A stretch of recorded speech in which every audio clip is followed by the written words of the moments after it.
Mesopotamia, we know as the fantastical birthplace of the founding figures of the Bible.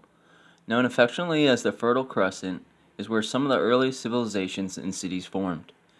Here the mythological foundation for all the Near East and European religions are created, and I argue still practiced today by billions worldwide, consciously or not. The way our world and society functions, from geopolitics down to how we imagine love, was first told thousands of years ago in Sumer. We can decode the symbology and narratives within the Hebrew Bible, Genesis 1 in particular, through the Sumerian epics and religious texts by relaying this unfamiliar mythos of Sumer off the familiar Greek pantheon. Using the Greek mythos as a Rosetta Stone of sort, we can begin to interpret the symbology in a way most know. Each sentence of these myths is deep and meaningful, each one carrying numerous interpretations by way of metaphorical and allegorical language and symbology. So what's the motivation for this? The motivation lies in the need to reconcile the physical truth of civilization and its creation with the mythological parables to synthesize a religion that is for ourselves. In order to learn the truth about who we believe we are, we must first go back to the beginning for when it was first told and written. I plan to show my interpretations of the mythological epics found in the Sumerian poems of Gilgamesh, Inanna, and Dumuzed, and more, which I believe are the source for Genesis 1, can be reconciled with the actual history and archaeological evidence that can be accounted for over these thousands of years. Once we interpret these symbols correctly, we can begin consciously constructing our own stories to inspire and transcend humanity. Out of this union of truth and myth comes religion, and by mending these two seemingly unrelated loose threads of physical truth and mythological parable, I believe we create the patchwork story of ourselves, our family, and our race ultimately. Just looking at a map of Sumer and Mesopotamia at large, it's easy to understand how civilization took root there at its infancy. With warm temperatures at this latitude, it leaves food and water as the most urgent of needs. In the prehistoric floodplains of Mesopotamia, the prospect of coming water was feast or famine. The winter pack ice melts of the Zagros Mountains of Iran and Tarsus Mountains of Anatolia could wash out life in a flood of biblical proportions, or could bring herds of deer, fish, and birds to the plains. None being more vital than the Euphrates and Tigris rivers. Much like the Nile River and its deltas, this ecosystem of saltwater seas, freshwater rivers, and in the reeds and marshes where they intersect, would serve as the holiest of roles and the beginning of the cradle of civilization. Before the land was made to produce crops, men lived a nomadic life following the herds and flocks of all animals as they drank each watering hole dry before migrating to the next. No doubt man thought to sit and wait in the covering of the reeds at the watering hole for these poor beasts, easy prey to slaughter. And no doubt an even smarter man thought to become head of this flock and control its movement, saving themselves the energy of a possible struggle. From these people determined to shepherd the flock under their hand, men began to think about the inheritability of genetic traits as a way to find suitable specimens to breed the most docile and woolliest sheep as a means to grow wealth and influence. Picking off female members of the flock, a handful of male sheep could multiply the herd tenfold.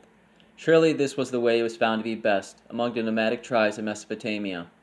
Eventually the farmers did come, and the land was made fertile through irrigation canals and ditches. Hard work for honest men and those most likely in servitude or enslaved to the land. From these men and others who wish to rule over them, the building blocks of civilization are formed in the development of farmers and shepherds as eternal symbols of Near East and European religion. Today we know that the first city in Sumer, Eridu, was founded in the 6th millennium BC. The origins of the prehistoric Sumerians are not known though. The language was not Semitic like the nomads to the southwest who would become the Akkadians, nor was it the language of the Indo-Europeans who lived to the north. These prehistoric people before the Sumerians are now called the Euphrates, and are theorized to have evolved from the Samara culture of northern Mesopotamia. The Euphrates are assumed by modern-day scholars to have been the first civilizing force in Sumer. They drained the marshes for agriculture, developed trade, and established industries, including weaving, leatherwork, metalwork, masonry, and pottery. Here we see pottery from the Sumerian culture who originated from the north of Mesopotamia. Ultimately, Sumer at this point of creation was a mix of all three cultures. Northerners coming to settle and farm, the southwestern nomadic Semitic herdsmen, and prehistoric Sumerians who survived off fishing and hunting in the reeds and marshes. It was in that primordial soup that the universe began. Starting with the text of Genesis 1, line 1, we read, "In the beginning, God created the heavens and the earth. Now the earth was formless and empty. Darkness was over the surface of the deep, and the Spirit of God was hovering over the waters. And God said, 'Let there be light,' and there was light. God saw that the light was good, and he separated the light from the darkness. God called the light day, and the darkness he called night. And there was evening, and there was morning, the first day." We start with the Sumerian epic of Enki and Ninmah, which has been translated by Samuel Noah Kramer from the original Semitic Akkadian cuneiform to English. Links for the Oxford University Literature Corpus are provided for all translations at the bottom. We can begin to decode the lines of Genesis first by tracing its origins to a collection of Sumerian poems and familiarize ourselves with it through the Greek mythos. These poems are creation myths in themselves, and it's remarkable how much of a near recitation it is to Genesis 1. From the Sumerian poems of Enki's journey to Nippur and Enki and Ninmah, we can account for the first day as described in the Bible. We can even begin to decipher the symbolism and parallel narratives being developed. And of course, we can relate to the history and archaeological record of the time. We begin with the poem Enki and Ninmah, which can be understood as a creation story in itself. Lines 1 through 11. "In those days, and the days when heaven and earth were created, in those nights, and the nights when heaven and earth were created, in those years, and the years when the fates were determined, when the gods fathered by Anu were born," and now skipping ahead a bit, "when the gods were obliged, the senior gods oversaw the work, while the minor gods were bearing the toil. The gods were digging the canals and piling up the silt. The gods dredging the clay began complaining about this life." Lines 12 through 23.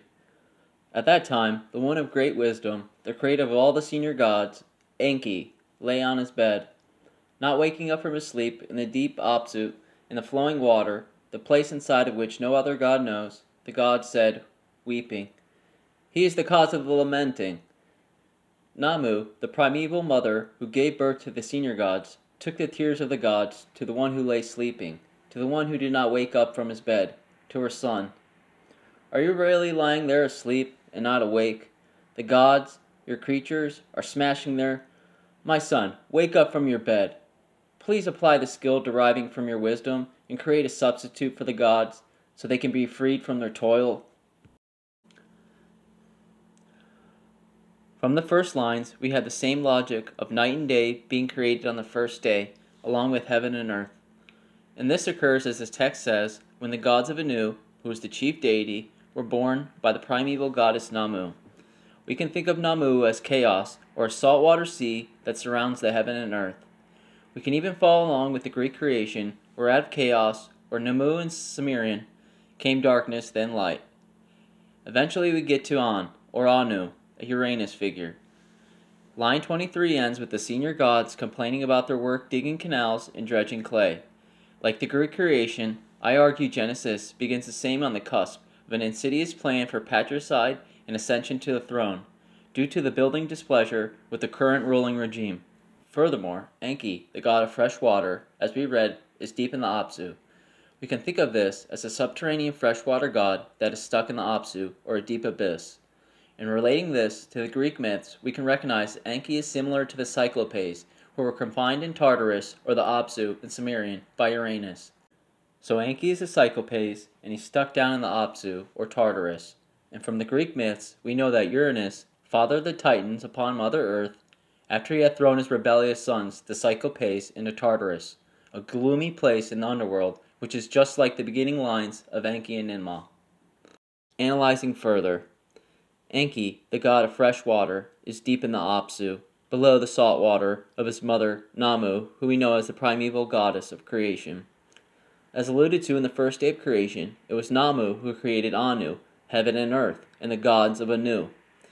There is more to the story, though, where the god Enki is said to be the cause of the lamenting, as his mother tries to wake him from his bed deep in the abzu, at deep abyss below the salt water. And if we skip ahead some lines, as not to ruin the story, but just for a confirmation of her place and time of creation, we have, Enki reached out his arm over them and turned his attention to them, and after Enki, the fashioner of designs by himself, had pondered the matter, he said to his mother Namu, "My mother, the creature you planned will really come into existence. Impose on him the work of carrying baskets. You should knead clay from the top of the abzu. The birth goddesses will nip off the clay, and you shall bring the form into existence." Enki here is talking to his mother about making another generation of gods out of the clay to do the work that has caused attention.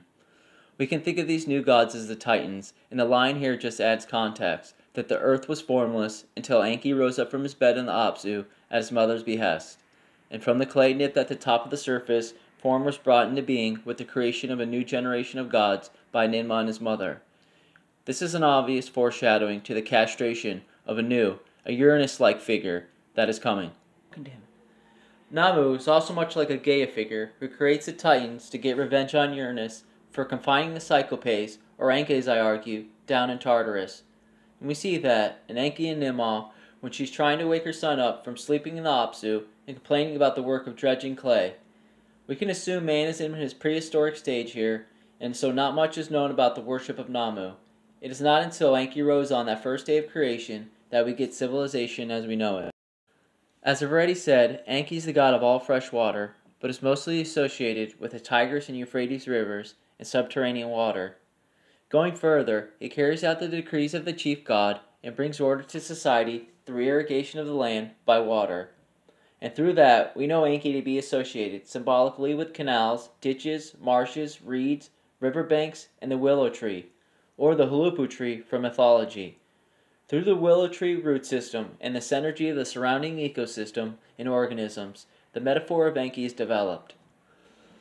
We understand Enki as a god who maintains society and its precious resource, fresh water, which we ultimately can interpret as access to women, and more specifically, access to Indo-European women by Semitic nomads. While people may interpret him as semen represented by pure fresh water, he's ultimately the ecosystem that produces the fresh purified water from which the willow tree will drink up with its roots. Analyzing further, we can understand Enki as the progenitor of shepherd cults who wish to tap into the resource and regrow their flock by attaining access to the pure water or females. These shepherd cults act as the managerial class of society, looking over the flocks at large and maintaining order and progress as the higher-ups see fit. Like the prehistoric nomadic shepherds, Enki waits in the reeds for an unsuspecting female with suitable traits to steal away from the herd, to mate with his stud to further the line and grow the flock and cult and spread his influence. Out of this prehistoric phenomena, we see the development of sophisticated symbolism to create this water cult and eventually shepherd cults. While I think it's people's first reaction to think of Enki as Poseidon or maybe Oceanus, I would argue he's more similar to the Cyclopes, who are confined in Tartarus, or as we know it in the Sumerian myth, Apsu, at the start of creation. The Cyclopes were released from Tartarus by the Titans to help overthrow Uranus, and then sent back down immediately by Cronus, only to be released again by Zeus to fight against the Titans on the side with the Olympians. From Enki, I theorize we get other gods like Poseidon, Hermes, Hephaestus, and reading further into the myths, like we will shortly, it will become more clear. Like the Cyclopes, Enki is there at the beginning of the creation myth, before the creation of the Titans, much like we find with the archaeological record, where the first city of Sumer, Eridu, was where the god Enki was worshipped. Founded in 5400 BC, the city of Eridu lay close to the coast and at the mouth of the Euphrates, prime location for a city to form. There's aquifer temple, the abzu, was built. Like Enki arriving in the first day of Genesis, he is around at the birth of civilization, helping to create it. And at the beginning of the Sumerian myths, and as I argue Genesis, the god Anu is the head deity, much like Uranus at the start of the Greek myths. Born from Namu in the Abzu, Anu is known as the Sky Father, or Heaven itself. He's also known for the eight-sided star of Venus and symbolically in cuneiform. When Anu is born, he is one with the earth goddess Ki, existing separately and together as heaven and earth. The worship of Anu started around 4000 BC, peaking around 3000 BC, and eventually waning around 2500 BC. In Uruk, he was the patron deity where they built the White Temple, or Eonan. But there are not many testaments to his worship, as by the time written records were introduced in the mid to late 3rd millennium BC, Anu had already declined in importance to other gods, which I argue is the narrative of Genesis, the ascension of new gods over the older chief god, Anu. And to better understand this dynamic, it would be helpful to explain the situation in Sumer at the time. Like the myth of Enki and Enlil, I see Genesis as the telling of the ages of men through the evolution and generations of gods, and these gods were in competition for worship. And this was due to the geopolitical situation at the time. Eridu and Uruk were formed at the confluence of 3 separate ecosystems, supporting 3 distinct lifestyles that revolved around access to fresh water in a desert environment. The oldest agrarian settlement seems to have been based upon intensive subsistence irrigation agriculture derived from the Sumerian culture to the north, characterized by the building of canals and mud brick buildings. We know the Proto-Iranian Elamite culture was always encroaching in on Sumer from the Zagros Mountains as well, and in these northern mountains we have DNA evidence suggesting links to Neanderthal cultures of Europe, interestingly. In addition, the fisher-hunter cultures along the Arabian shoreline may have been the original Sumerians. They seem to have dwelt in reed huts. The third culture that contributed to the building of Eridu and Uruk were the Semitic-speaking, nomadic herders of sheep and goats, living in tents in semi-desert areas. All 3 cultures seem implicated in the earliest levels of the city. The urban settlement was created on a large temple complex built of mud brick within a single depression that allowed water to accumulate. From this confluence we see the rise and competition of a variety of gods as described in the myths, as well as the archaeology. Eventually, the Semitic Akkadians become more influential, and this can be understood symbolically by the castration of the sky god Anu and the eventual decline of his worship. Like in some versions, with Uranus, this happens while Anu sleeps, and which I argue happens overnight between the first and second day of creation. The Akkadians brought their own gods, and they grew in importance and eventually ascended past the old chief god once they formally took over control of states and territory. The new god to take this role of chief deity was Enlil. His temple was in the city of Nippur, which became the holiest city in Sumer, as Enlil rose to the chief deity in the pantheon. From the poem of Enki's journey to Nippur, we get more details on creation in the first day. But also, Enki's journey to Nippur itself is an allegory for the development of this new religious hierarchy. From Enki's journey to Nippur, lines 1 through 8. In those remote days, when the fates were determined, in a year when An brought about the abundance, and people broke through the earth like herbs and plants, then the lord of the Abzu, King Enki the lord, who determines the fate, built up his temple, entirely from silver and lapis lazuli. Its silver and lapis lazuli were the shining daylight. Into the shine of the abzu he brought joy.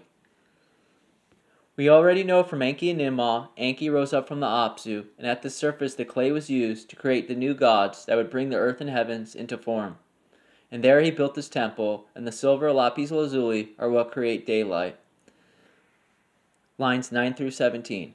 An artfully made bright crenellation, rising out from the Abzu, was erected for Lord Enki. He built the temple from precious metal, decorated with lapis lazuli, and covered it abundantly with gold. In Eridu, he built the house on the bank. Its brickwork makes utterance and gives advice. Its eaves roar like a bull. The temple of Enki bellows. During the night, the temple praises its lord and offers its best for him. Here, we have the allusion to the creation of night. Now the second day of creation begins. And God said, "Let there be a vault between the waters to separate water from water." So God made the vault and separated the water under the vault from the water above it. And it was so. God called the vault sky, and there was evening and there was morning, the second day. Continuing on with Enki's journey to Nippur, lines 18 through 25. Before Lord Enki, Isimud, the minister, praises the temple. He goes to the temple and speaks to it. He goes to the brick building and addresses it. Temple, built from precious metal and lapis lazuli, whose foundation pegs are driven into the abzu, which has been cared for by the prince in the abzu. Like the Tigris and Euphrates, it is mighty and awe-inspiring. Joy has been brought into Enki's abzu. Here, once again, Enki builds a temple, and its foundation pegs are driven into the abzu, describing how he rose up from it. Lines 26, through 32. Your luck has no rival, your bolt is a fearsome lion. Your roof beams are the bull of heaven, an artfully made, bright headgear. Your reed mats are like lapis lazuli, decorating the roof beams. Your vault is a bull raising its horns. Your door is a lion who seizes a man. Your staircase is a lion coming down on a man. Lines 33 through 43. Abzu, pure place which fulfills its purpose. Your Lord has directed its steps towards you, Enki, Lord of the Abzu. He embellished your foundation pegs with cornelian. He has adorned you with lapis lazuli. The temple of Enki is provisioned with holy wax. It is a bull obedient to its master, roaring by itself and giving advice at the same time, which Enki has surrounded with a holy reed fence. In your midst, a lofty throne is erected. Your door jamb is the holy locking bar of heaven.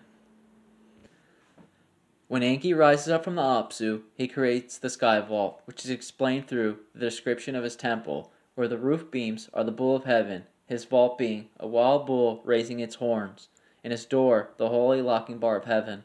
In relaying this way of the Greeks, again, this is when Gaia releases the Cyclopes from Tartarus to have Cronus declared the chief ruler after his eventual castration. I argue this castration happens at night between the first and second day, and more, from the Greek myths, it makes sense to mention Tartarus so much regarding the first day, because Tartarus is also considered to be a primordial deity along entities such as the earth, night, and time. Tartarus is also the unbound, first existing entity from which the light and cosmos are born. According to a Hellenistic astral myth, the Cyclopes were the builders of the first altar. The myth explained how the constellation, the altar, or Ara, came to be in the heavens. According to the myth, the Cyclopes built an altar upon which Zeus and the other gods swore an alliance before their war with the Titans. After their victory, the gods placed the altar in the sky in commemoration, and thus began the practice, according to the myth, of men swearing oaths upon altars. But in Sumerian myth, we never get to the overthrowing of Cronus or a Titan war. But it's not to say this couldn't have originated from the text of Enki's in the world order, because we know an alliance was made of the same sort, with gods picking lots for control of earth, sky, and the underworld, similar to the alliance Zeus, Poseidon, and Hades struck when casting lots for each one's dominion. Sumer was conquered by the Semitic-speaking kings of the Akkadian Empire around 2270 BC. As they lost control, writing was introduced, and records of the religion are still legible today. During this time of Sargon of Akkad, we get most of the written records and mythos of the Sumerian religion.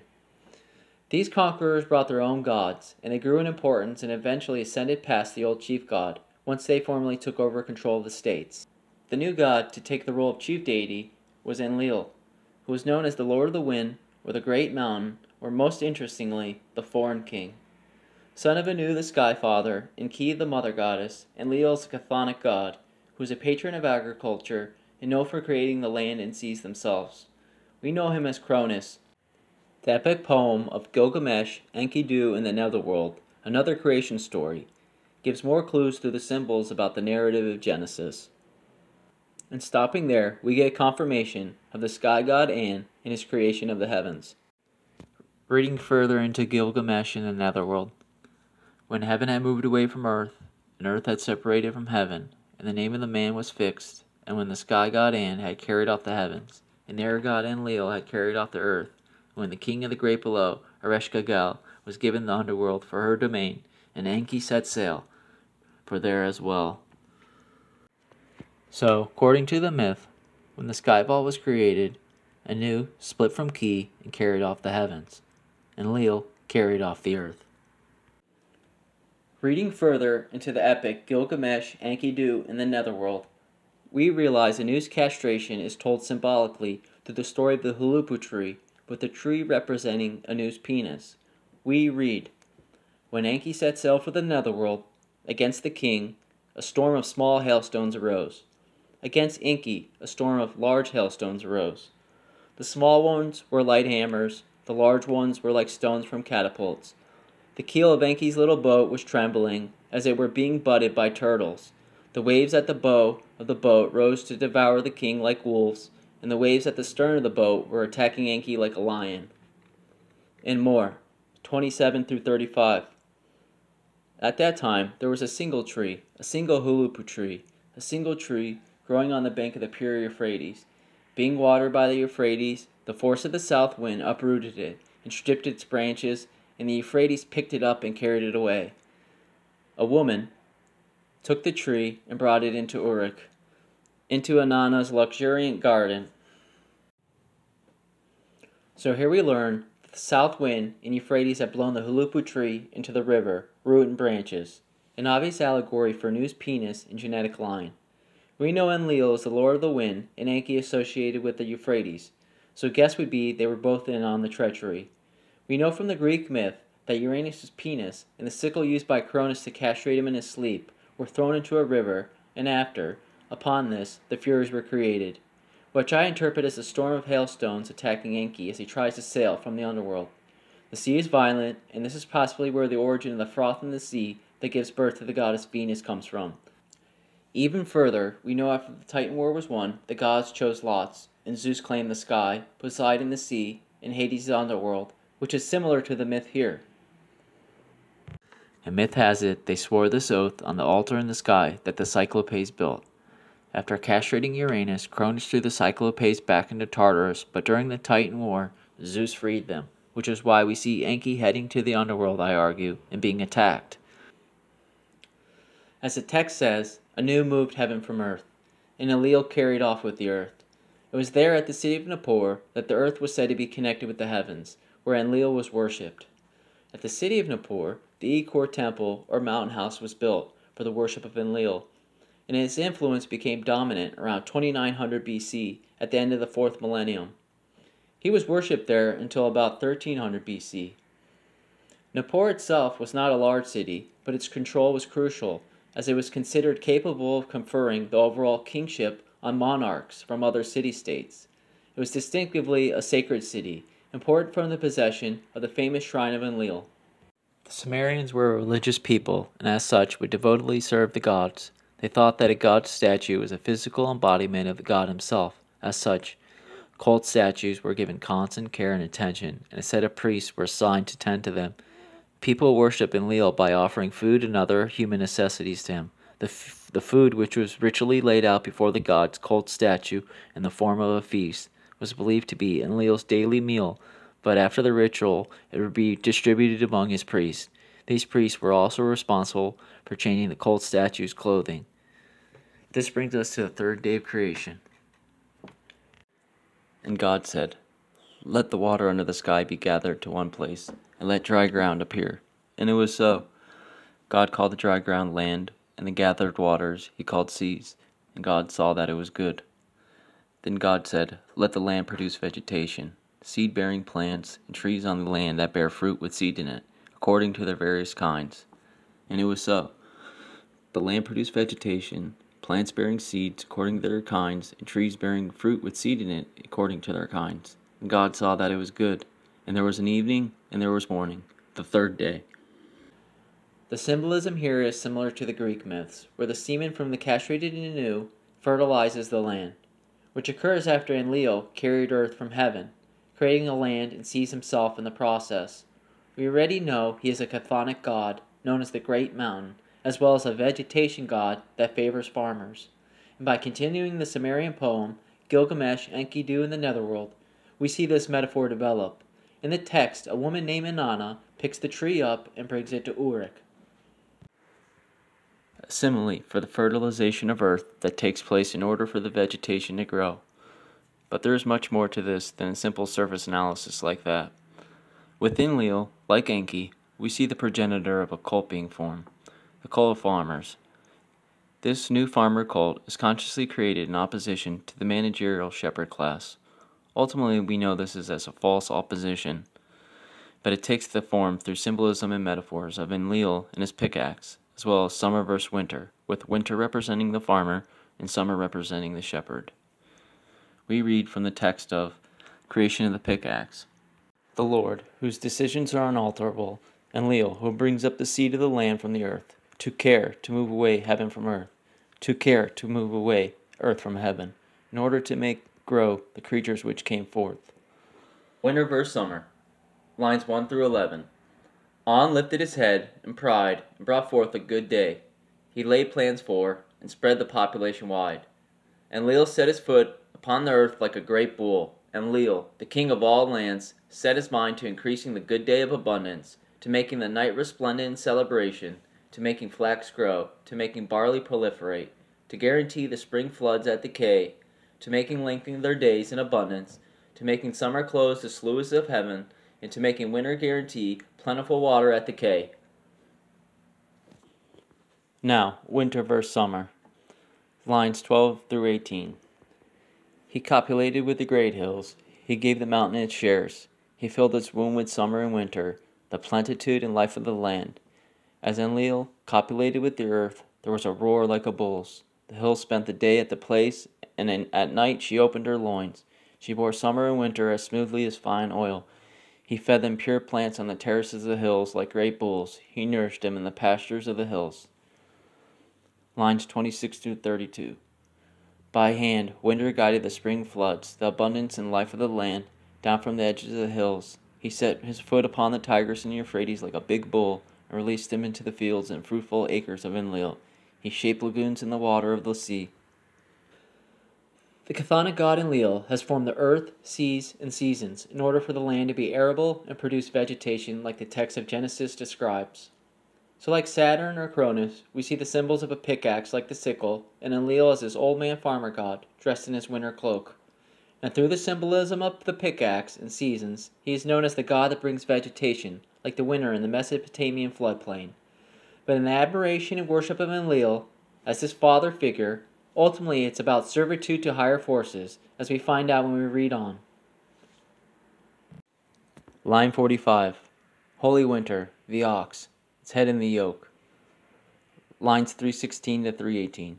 In the dispute between summer and winter, the faithful farmer of Enlil, was superior to summer. Praise be to the great mountain, Father Enlil. So while on the face of it, it looks like Enlil favors the farmer over the shepherd, but it is to win the servitude of these farmer, labor-class folk, and put their head in a yoke, so to speak. You almost get the feeling he declares Enlil superior in pity and enjoyment of the whole spectacle as a joke for his entertainment. Reading more of the pickaxe, the relationship becomes more clear. Creation of the pickaxe. He brought the pickaxe into existence. The day came forth. He introduced labor, decreed the faith. Upon the pickaxe and basket, he directs the power. Enlil made his pickaxe exalted, his pickaxe of gold, whose head is of lapis lazuli, and more. The pickaxe and the basket build cities. The steadfast house, it causes to prosper. The house which rebels against the king, the house which is not submissive to its king, the pickaxe makes it submissive to the king. Of the bad, plants it crushes the head, plucks at the roots, tears at the crown.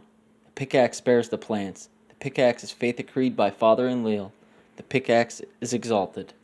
The house which is not submissive to the king, the pickaxe makes it submissive to the king. Easy to understand how the pickaxe is used as both a symbol of the chthonic god Enlil, describing how farming and vegetation were brought, and as a symbol of authority and power to control the labor class. Just like today, the oddest of couples have come together, people of working class, servitude class, rallying behind this tough, strong figure of the pickaxe. Easy to imagine the billionaire bloviating Donald Trump as the pickaxe, and all his working class supporters, the lowly farmer. Ultimately, the pickaxe does not work for them, but serves Enlil's purpose. It becomes clearer. Summer versus winter.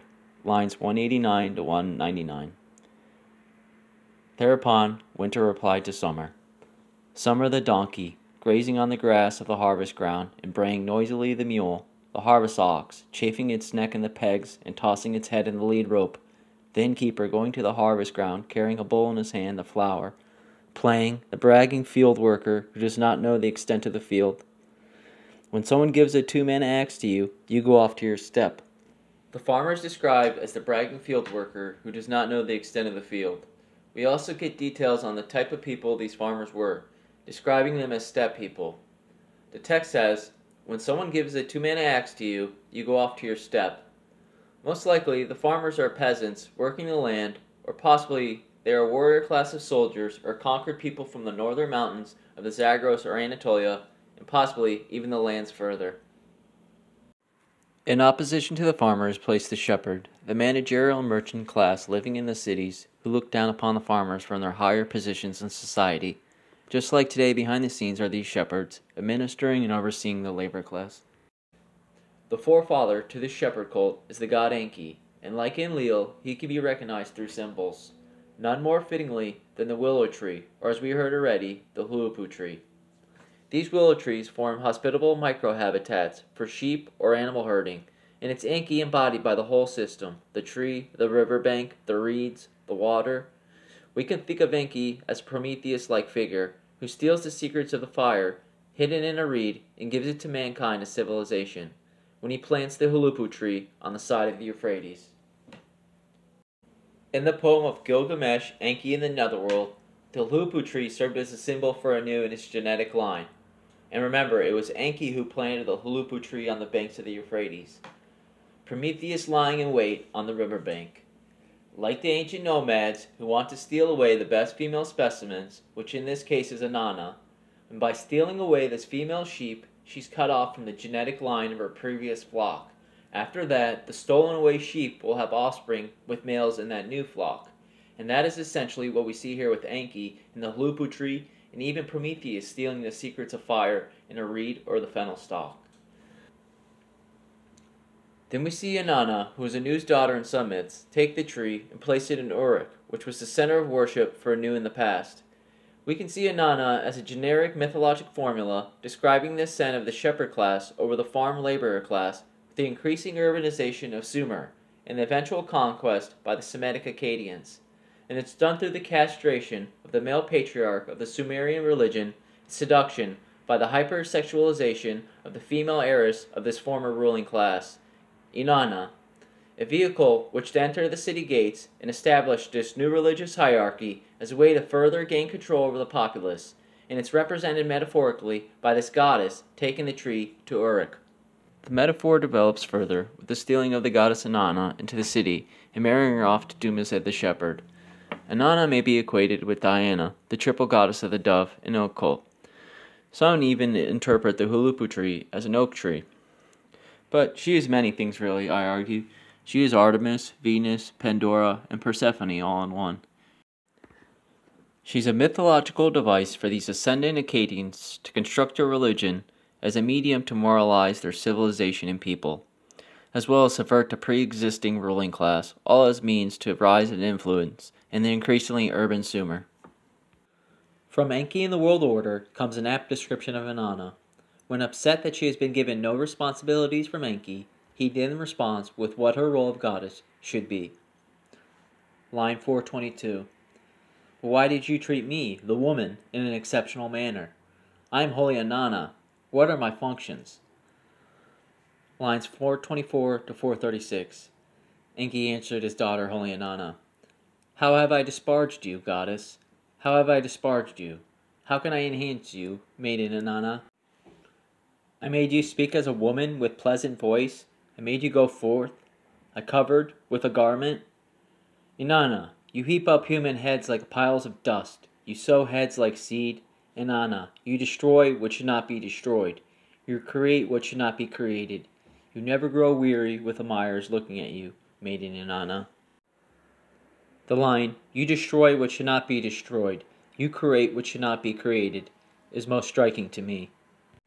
Inanna was worshipped at the Inanna Temple as early as the Uruk period, which dates from 4000 BC to 3100 BC. During the pre-Sargonic era, Inanna was already associated with the city of Uruk, but the cult of Inanna was rather limited, and it was only after the reign of Sargon she quickly became one of the most widely venerated deities in the Sumerian pantheon. She had temples in Nippur, Lagash, Zablam, and Ur, but her main cult center was at the Inanna Temple in Uruk, whose name means House of Heaven. Inanna's name may derive from the Sumerian phrase meaning Lady of Heaven or Sky, which would make sense considering she comes after the castration of the sky god Anu. The original patron deity of this 4th millennium BC Uruk was also, as we know, Anu. Inanna is also known as Ishtar, which occurs from both the pre-Sargonic and post-Sargonic eras in Akkad, Assyria, and Babylonia. Ishtar is of Semitic derivation and is probably etymologically related to the name of the West Semitic god Atar, who is mentioned in later inscriptions from Ugarit in southern Arabia. This era is most commonly called the Uruk period, where it is during this time the city grew to be the biggest and most powerful among the Sumerian cities. The fourth millennium saw a new stage in the political development of Near Eastern society after the Neolithic. Political power grew stronger, more organized, more centralized, and more visible in the use of space and in art, culminating in the development of a true state by the end of the period. This development came with other major changes: the appearance of the first cities and of administrative systems capable of organizing diverse activities. Geographic factors underpinned Uruk's unprecedented growth. The city was located in the southern part of Mesopotamia, an ancient site of civilization on the Euphrates River. Through the gradual and eventual domestication of native grains from the Zagros foothills and extensive irrigation techniques, the area supported a vast variety of edible vegetation. This domestication of grain and its proximity to rivers enabled Uruk's growth into the largest Sumerian settlement in both population and area. Uruk's agricultural surplus and large population base facilitated processes such as trade, specialization of crafts, and evolution of writing. Writing may have originated in Uruk around 3300 BC. Evidence from excavations such as pottery and the earliest known tablets of writing support these events. The sources relating to the Uruk period derive from a group of sites distributed over an immense area, covering all of Mesopotamia and the neighboring regions up to central Iran and southeastern Anatolia. At this time, metallurgy was in its early stages, somewhere between the Copper Age and the early Bronze Age. Inanna also had a cult center at Bad Tabera, where a temple was built. The city of Bad Tabera was an ancient city, allegedly founded second after Eridu. It was known as the Fortress of the Smiths and Wall of the Copperworkers, due to its involvement in metalworking, specifically copper. According to the King's List, the third king of Bad Tabera was said to be Dumuzid the Shepherd, from the poem The Courtship of Inanna and Dumuzid. We know Dumuzid the Shepherd is chosen by Inanna over the farmer to be wed. Further along in the story is the sun god Utu, who is the twin brother of Inanna. And I argue the two can be interpreted as Artemis and Apollo, so Utu is Apollo and Inanna Artemis. When the huluppu tree is blown down, it is written to be the south wind that does it. In Greek myths, after Zeus gets Leto pregnant, he sneaks her out of Olympus on the south wind to hide from jealous Hera. Hera, still furious, sends the Python to torment Leto all over Greece until she gives birth to the twin gods on the island of Delos. Eventually the Python is killed by Apollo, and is there at Delphi, the supposed center of the world, this new temple of worship is set up. Symbolic of the Olympian triumph over the Titans and changing of the gods, none better way than to set up a temple of worship. And in the myth of Inanna and the huluppu tree, we know a snake is killed, and it is there that Inanna builds a throne out of the tree in Uruk. And Uruk becomes her new seat of worship with her Inanna temple. And like Delphi, this tree in Uruk is said to be in the center of the Garden of Paradise, similar to Genesis 2. Eventually, the cult of Nana becomes the chief god in the pantheon, with the rise of the Akkadian Empire. Nana, the god of the moon, is believed today to be a god that was later added to the Mythos, and her creation tale was made afterwards and not a part of the original Sumerian mythos like the 5 poems of Gilgamesh. But at this time, we do see the introduction of a moon deity as reflected in the 4th day of creation of Genesis. From Genesis, and God said, "Let there be lights in the vault of the sky to separate the day from the night, and let them serve as signs to mark sacred times and days and years. And let them be the lights in the vault of the sky to give light on the earth." And it was so. God made 2 great lights, the greater light to govern the day, and the lesser light to govern the night. He also made the stars. God set them in the vault of the sky to give light on the earth, to govern the day and the night, and to separate light from darkness. And God saw that it was good. And there was evening, and there was morning, the 4th day. The daughter of Sargon of Akkad was the high priestess of Nana, reflecting how powerful this new god Nana, or Sin, became during the Sargonic era. In addition to the name Nana, we also know this deity as Sin, which to the Christian is a fundamental part of their religion. Here we see the idea of sin being symbolized by the increasing bureaucratic and cosmopolitan Mesopotamia in cities like Ur, where the Sin cult was established. Again, we can think of the analogies of farmer versus shepherd, where the shepherd we know sleeps during the day so he can watch his flock at night, looking up at the moon and stars in the night sky. This imagery triggers thoughts of the boy who cried wolf and werewolves being driven to lunacy by the full moon. Even today, we associate city life with night and sin, as New York is a city that never sleeps, and Las Vegas as Sin City. And I contend we can understand that Sin, or Nana, to represent the Sargonic period of Sumer. Archaeological discoveries have shown that was a major Sumero-Akkadian urban center on the Mesopotamian plain. The discovery of the royal tombs has confirmed its splendor. These tombs, which date to the early dynastic III period, approximately 25th or 24th century BC, contain immense amounts of luxury items made out of precious metals and semi-precious stones, all of which would have required importation from long distances, like Iran, Afghanistan, India, Asia Minor, and the Levant, and Persian Gulf. This wealth, unparalleled up to then, is a testimony of Ur's economic importance during the early Bronze Age.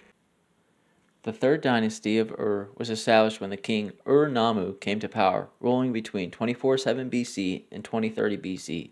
During his rule, temples, including the ziggurat of Ur, were built, and agriculture was improved through irrigation. At this time, Nana, the god of the moon, was introduced. Shulgi, the greatest king of the third dynasty of Ur, who solidified the hegemony of Ur and reformed the empire into a highly centralized bureaucratic state. Shulgi ruled for a long time, at least 42 years, and deified himself halfway through his rule. The Ur Empire continued through the reigns of 3 more kings with Semitic Akkadian names taken after the god Nana or Sin: Amar Sin, Shu Sin, and Ebi Sin. It fell around 1940 BC to the Elamites. When the empire of Akkad fell, it ushered in a dark age with no proper imperial authority. The region's political structure may have reverted to the status quo of local governance by city-states. The empire eventually collapsed outright from the invasion of barbarian people from the Zagros Mountains, known as the Guti or the Gutians. The Gutians were described as part of the horde that toppled the kingdom of Akkad. The Gutians were a conglomeration of tribes that descended from the Zagros Mountains, possibly drawn to the plains for its prosperity. The ancient Mesopotamians treated them as subnormal beings for their unwillingness to conform to customs and laws of civilization. Chronicles written around the end of the 3rd millennium BC, for instance, describe the Gutians as barbarians. The Gutians practiced hit-and-run tactics and would be long gone by the time regular troops could arrive to deal with the situation. The raids crippled the economy of Sumer, travel became unsafe, as did work in the fields, resulting in famine. But the region was becoming more Semitic than Sumerian, with the resurgence of the Akkadian-speaking Semites in Assyria and elsewhere, and the influx of waves of Semitic Amorites. And the earliest Sumerian sources concerning the Amorites, beginning about 2400 BC, the land of the Amorites, or the Martu land, is associated not with Mesopotamia, but with the lands to the west of the Euphrates, including Canaan and what has become Syria by the late 3rd century BC. Around the 19th century BC, much of southern Mesopotamia was occupied by Amorites, nomadic tribes from the northern Levant who were northwest Semitic speakers, unlike the native Akkadians of southern Mesopotamia and Assyria, who spoke East-Semitic. The Amorites at first did not practice agriculture like the more advanced Mesopotamians, preferring a semi-nomadic lifestyle herding sheep. Over time, Amorite grain merchants rose to prominence and established their own independent dynasties in several South Mesopotamian city-states, most notably Isin, Larsa, Lagash, and later founding Babylon as a state. The Amorites are also mentioned in the Bible as inhabitants of Canaan, both before and after the conquest of the land under Joshua. We know them from the city of Babylon. Babylon was the capital city of Babylonia, a kingdom in ancient Mesopotamia between the 18th and 6th century BC.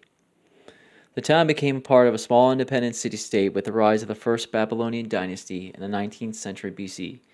The Amorite king Hammurabi created a short-lived empire in the 18th century BC. He built Babylon into a major city and declared himself king. Southern Mesopotamia became known as Babylonia, and Babylon eclipsed Nippur as its holy city.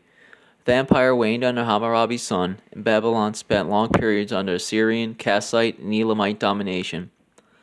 Hammurabi, who ruled from 1792 to 1750 BC, is famous for codifying the laws of Babylonia into the Code of Hammurabi. He conquered all the cities and city-states of southern Mesopotamia, coalescing them into one kingdom, ruled from Babylon. Hammurabi also invaded and conquered Elam to the east and the kingdoms of Mari and Ebla to the northwest.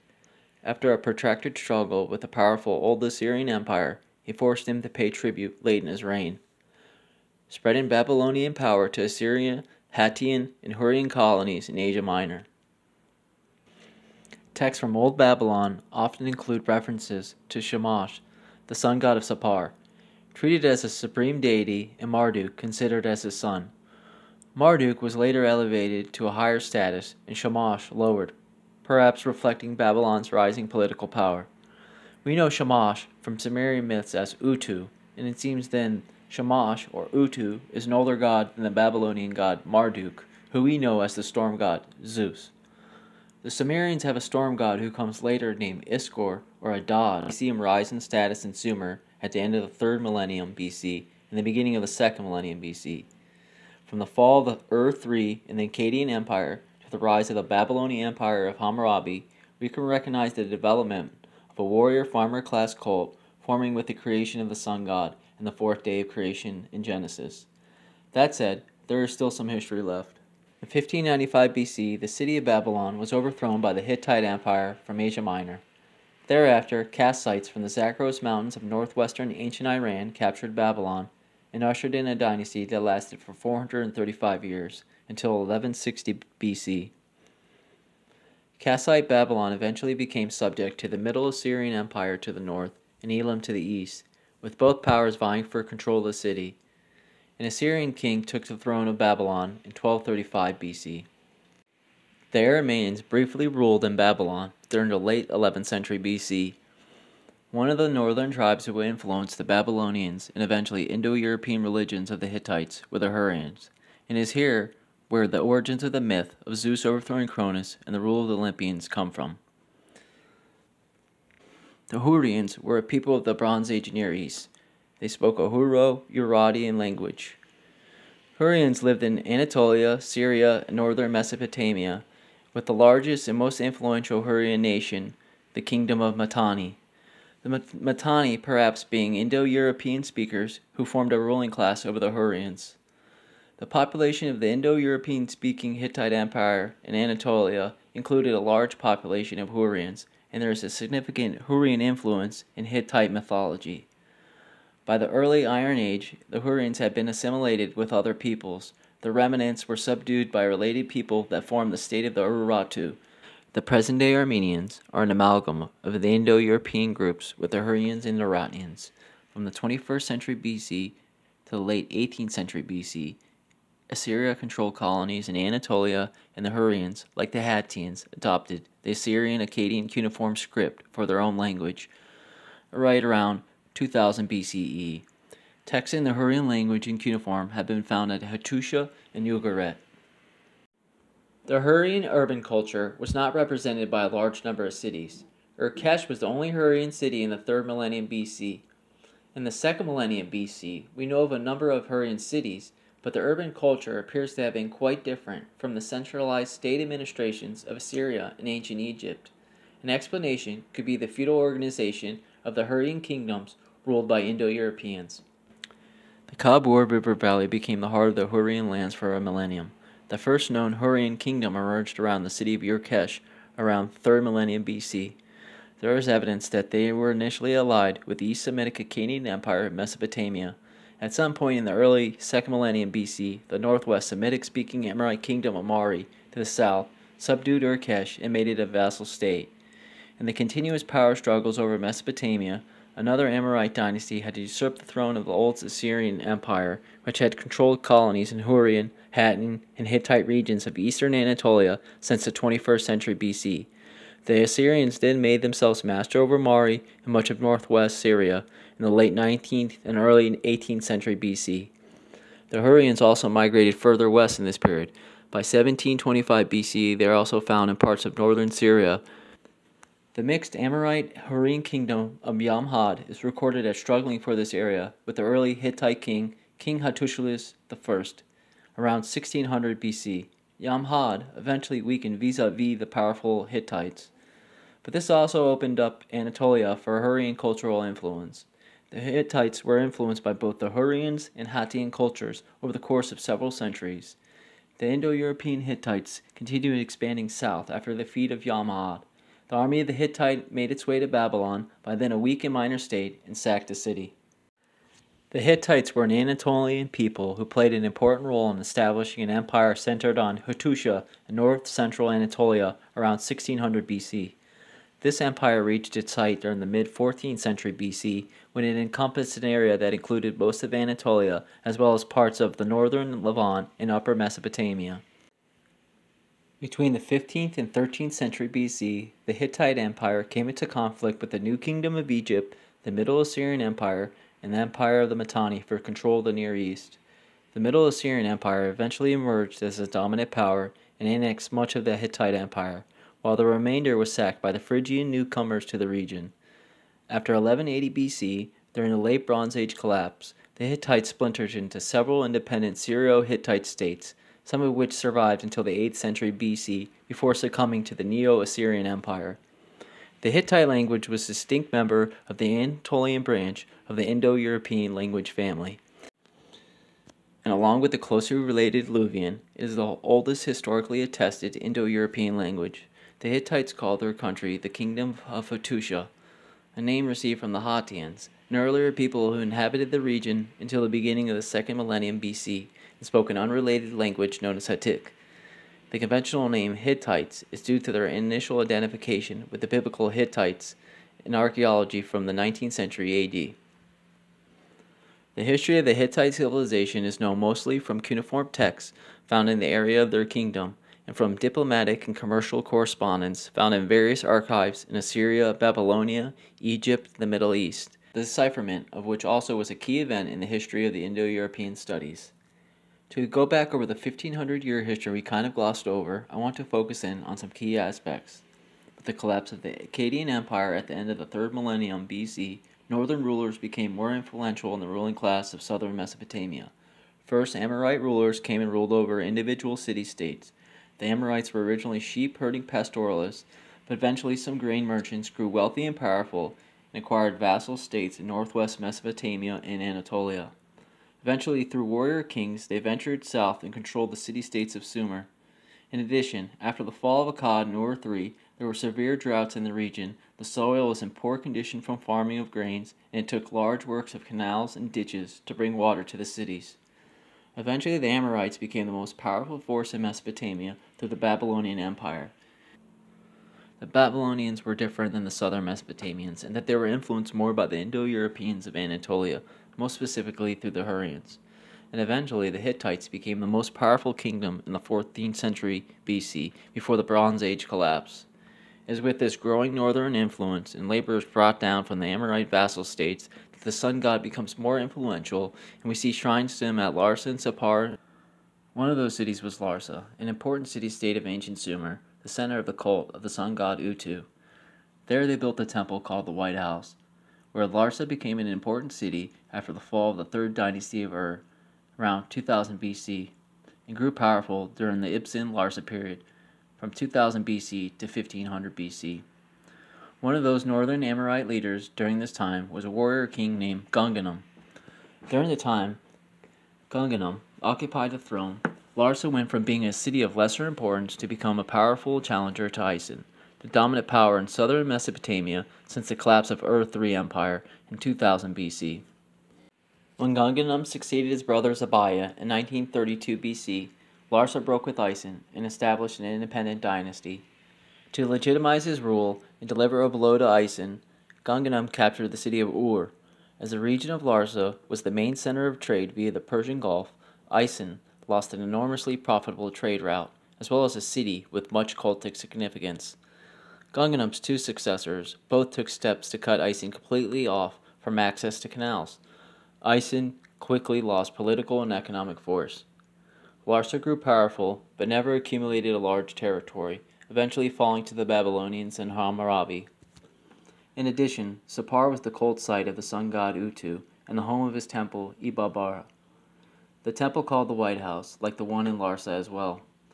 But this one dates back to the 4th millennium BC, with substantial use from the early dynastic periods of the 3rd millennium BC to the Old Babylonian period around 1600 BC.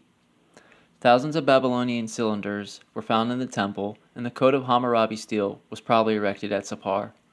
To the Babylonians, Shamash, or Utu, or Apollo, was the god of justice, and he is depicted handing authority to the king in the image at the top of the stele.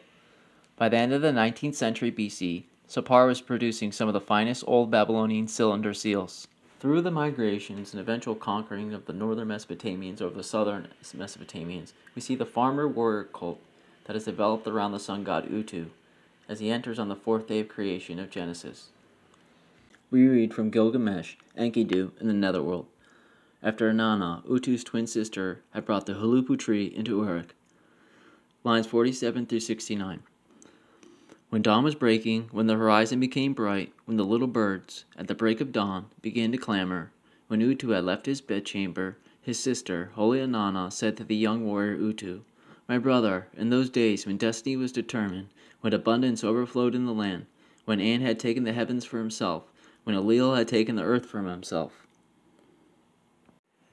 We know from myth that Apollo was born as a twin with his sister Artemis, and we can interpret these lines as their birth. In the story, Zeus sends Leto, while pregnant with the twins, out of Olympus with the south wind, just like the south wind that tears off the huluppu tree and ushers in Inanna. Leto, terrified of the giant python snake and pregnant with Artemis and Apollo, is in flight all over Greece.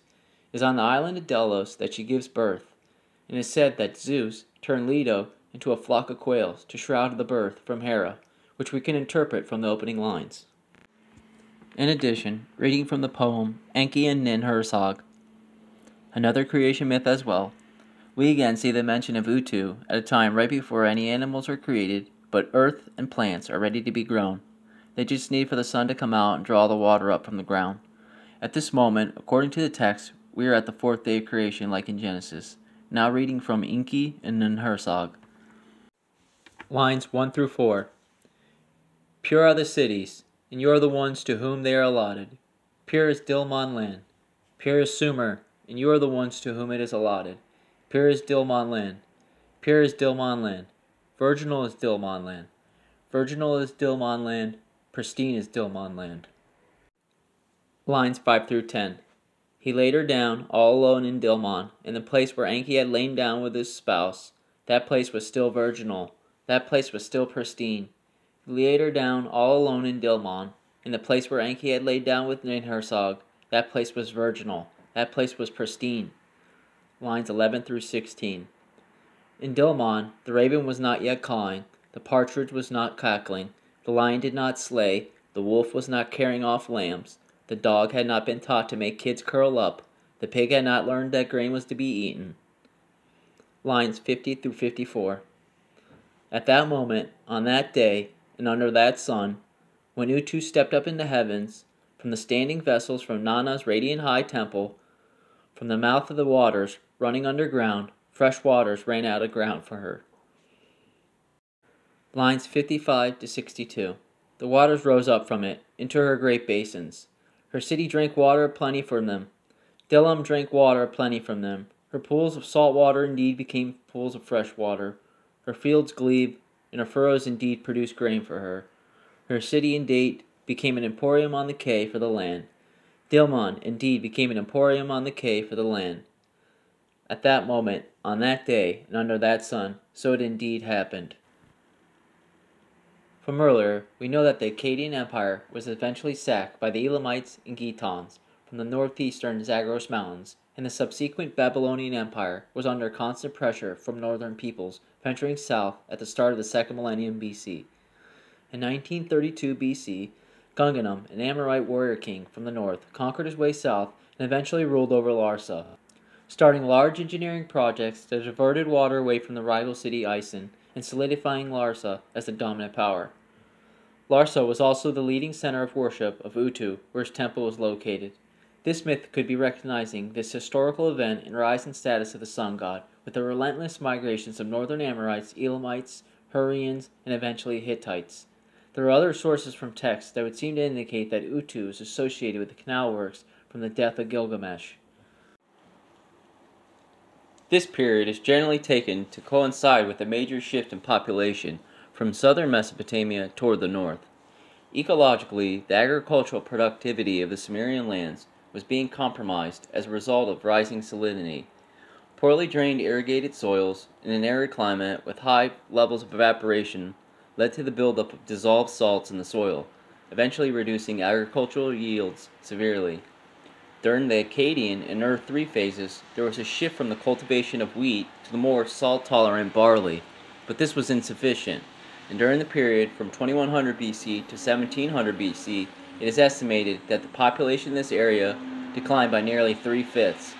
This greatly upset the balance of power within the region, weakening the areas where Sumerian was spoken and comparatively strengthening those where Akkadian was the major language.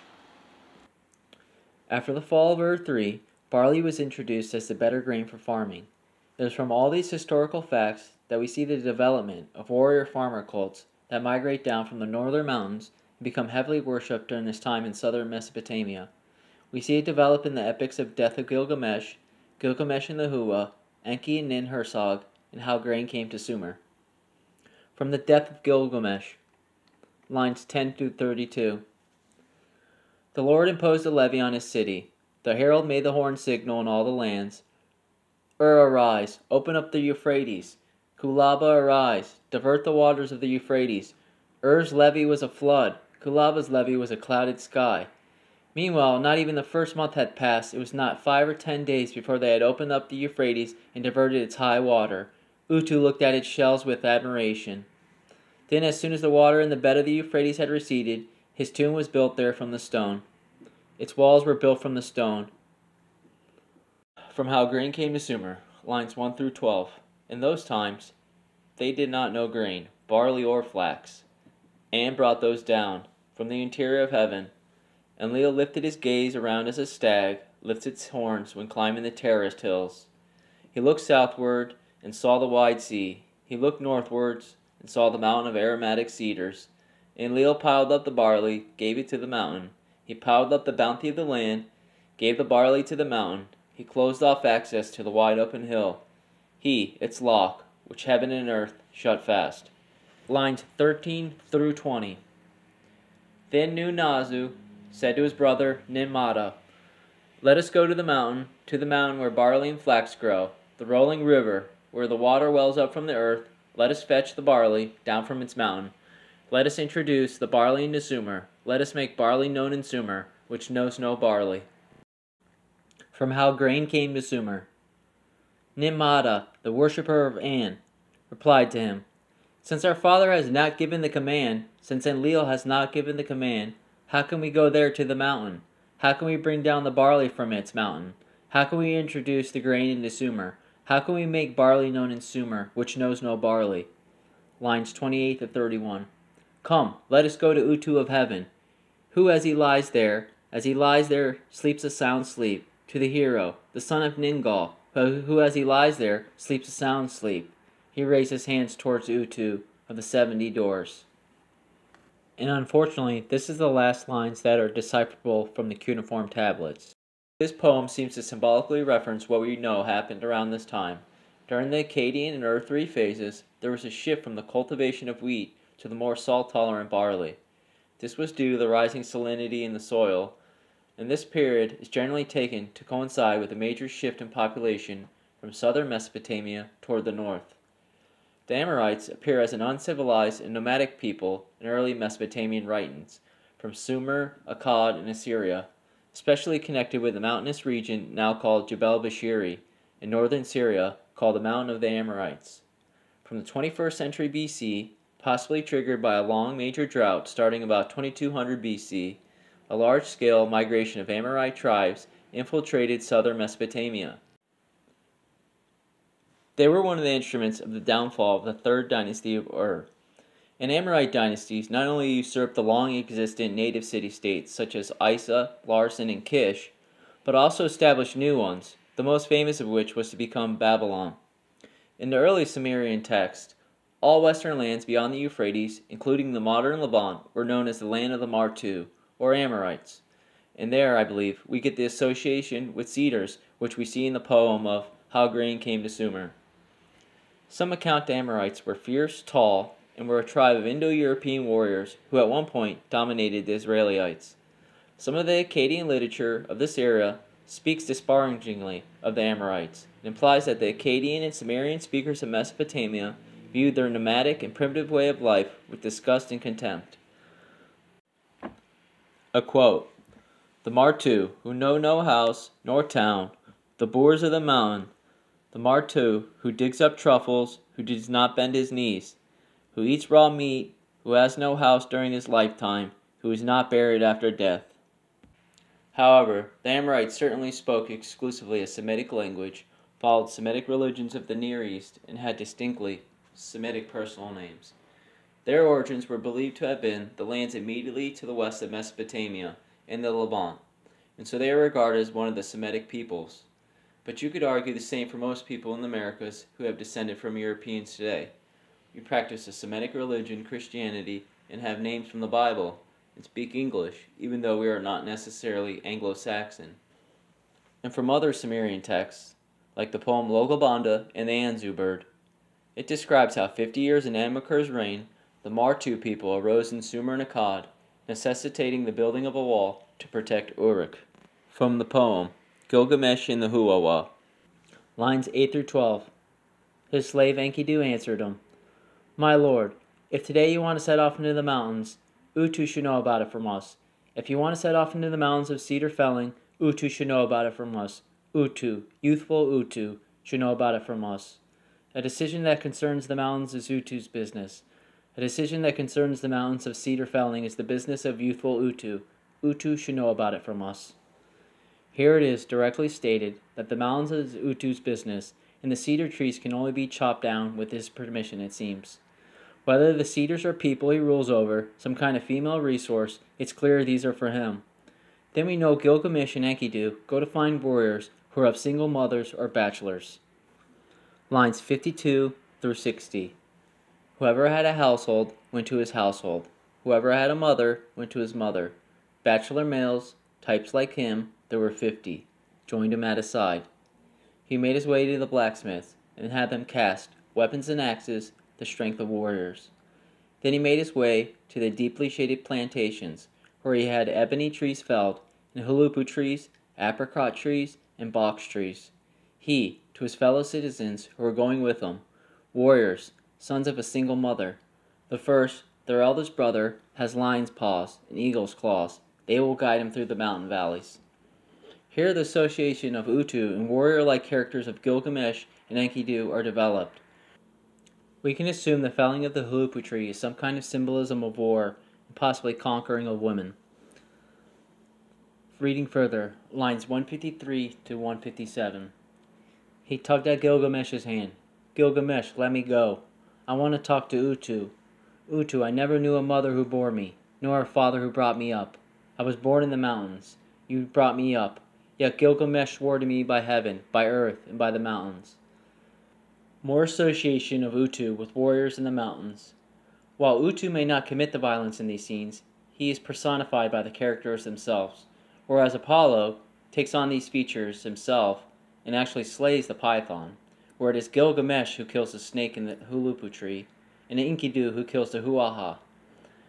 But as Utu commonly appears in the myths with these warrior-like figures, we even have tablets of art of Utu being represented in the mountains by holding a saw-like weapon. In the epic Gilgamesh and the Huawa, argued is similar to the myth of Apollo slaying the giant Tityos, who tried to rape his mother Leto, or similar to the killing of the python. The Huawa, or the Terrible, was a monstrous giant of immemorial age raised by Utu, the sun god, and was the guardian of the cedar forest, where the gods live by the will of the god Enlil, who assigned Huawa as a terror to human beings.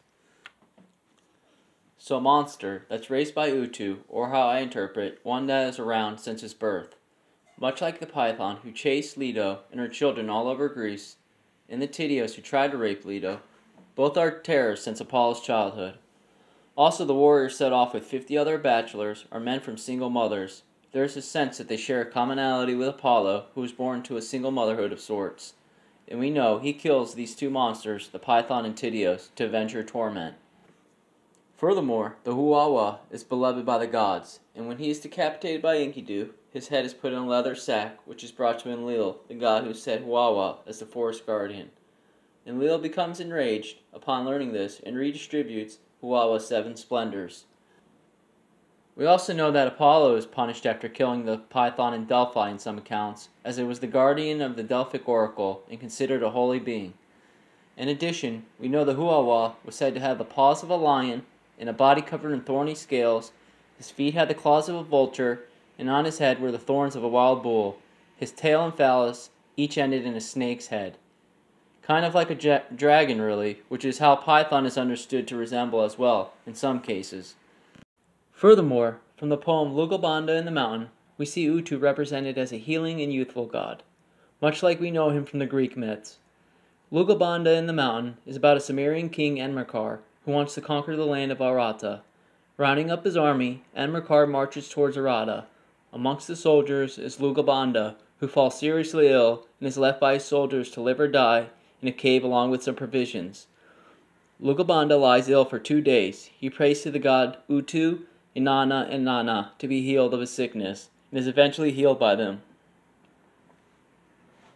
From the poem Lugalbanda in the Mountain, lines 148 to 50. When he lifted his eyes to the heavens to Utu, he wept him as if to his own father. In the mountain cave, he raised him to his fair hands. Lines 151 to 170. Utu, I greet you. Let me be ill no longer. Hero, Ningal's son, I greet you. Let me be ill no longer. Utu, you have let me come up into the mountains in the company of my brothers. In the mountain cave, the most dreadful spot on earth. Let me be ill no longer. Line 171. Utu accepted his tears. He sent down his divine encouragement to him in the mountain cave. Lines 228 to 239. At the following sunrise, as the bright bull rising up from the horizon, the bull resting among the cypresses, a shield standing on the ground, watched by the assembly, a shield coming out from the treasury, watched by the young men. The youth Utu extended his holy shining rays down from heaven. He bestowed them on the holy Lugalbanda in the cave. His good protective god hovered ahead of him. His good protective goddesses walked behind him. The god which had smitten him stepped aside. When he raised his eyes heavenward to Utu, he wept him as his own father. In the mountain cave, he raised to him his fair hands. From Genesis. God said, "Let the water teem with living creatures, and let birds fly above the earth across the vault of the sky." So God created the great creatures of the sea, and every living thing with which the water teems, and that moves about in it, according to their kinds, and every winged bird according to its kind. And God saw that it was good. God blessed them and said, "Be fruitful and increase in number, and fill the water in the seas, and let the birds increase on the earth." And there was evening, and there was morning, the 5th day. Apart from Zeus, Poseidon was the most powerful of all the Olympians. His cult was very influential in Greece for many years. With Enki, we see him at the beginning as one of the Cyclopes, but now through a Poseidon-like figure. At this point in creation, the Olympian gods emerge. We know Enki best as the forefather of the shepherd cults, and the embodiment of the willow tree and the habitat it creates and maintains. Within the ecosystem, a hierarchical relationship develops between the organisms and Mother Nature, and within the cult of Enki, we can see the same type of organization developing through the metaphor of the willow tree and the surrounding ecosystem of the riverbank, the roots, the fish, birds, shade it produces, everything. It's pretty clear that the ancients had developed a sophisticated language of symbols, consciously constructing these myths. From Enki's Journey to Nippur, lines 71 through 82. As it has been built, as Enki has raised Eridu up, it is an artfully built mountain, which floats on the water. His shrine spreads out into the reed beds. Birds brood in its green orchards, laden with fruit. The carp play among the honey herbs, and the carp dart among the small reeds.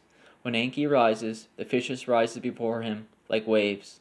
He has the abzu stand as a marvel, as he brings joy into the anger. From Enki in the World Order, lines 166 to 181. The Lord, the great ruler of the abzu, issues instructions on board. The stag of the abzu, the great emblem erected in the abzu, providing protection, its shade extending over the whole land and refreshing the people. The principal foundation, the pole planted in the marsh, rising high over all the foreign lands. The noble captain of the lands, the son of Enlil, holds in his hand the sacred punt pole, a mace tree, ornamented in the abzu, which receives the supreme powers in Eridu, the holy place, the most esteemed place. The hero proudly lifts his head towards the abzu. Lines 100 to 122. The lords to me, I am Enki, they stand before me, praising me. The priests and officials who stand before me distant days. The officiants organize, they purify the river for me, the interior of the shrine for me. In my abzu, sacred songs and incantations resound for me. My barge, crowned, the stag of the abzu, transports me there most delightfully. It glides swiftly through the great marshes to wherever I have decided. It is obedient to me. The stroke collars make me the oars, pull in perfect unison. They sing for me pleasant songs, creating a cheerful mood on the river.